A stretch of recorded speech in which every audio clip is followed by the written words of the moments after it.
নাবালিগ অবস্থায় যার বাচ্চা মারা যায়, ওই বাচ্চাগুলিকে আল্লাহ পাক রব্বুল আলামিন কিয়ামতের ময়দানে বাপ মার জন্য বহুত বড় সুপারিশকারী বানায়। বাচ্চাগুলি আল্লাহর কাছে ডাক দেয়া কয়, মালিক, ও মালিক, তুমি আমারে দুনিয়াতে পাঠাইছো, পাঠানোর সময় আমার মা কত কষ্ট করছেন, জান বের হয়ে যায় অবস্থা। এরপরে আমি দুনিয়াতে আসলাম, এত কষ্ট আমি মাকে দিলাম, কিন্তু মার কোনো খেদমত আমি করতে পারলাম না, আমার মা ঋণ আমি শোধ করতে পারলাম না।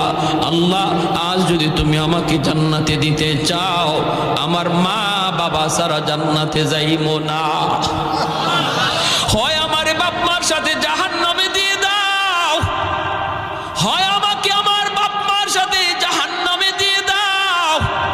রব্বুল আলামিন তখন বলে, বান্দারে, আমি আল্লাহর আদত হচ্ছে জাহান্নামীকে জান্নাতে দেওয়া, কিন্তু কোন জান্নাতীরে জাহান্নামে দেওয়া এটা আমার আদত না। বান্দা, তুমি তো জান্নাতি।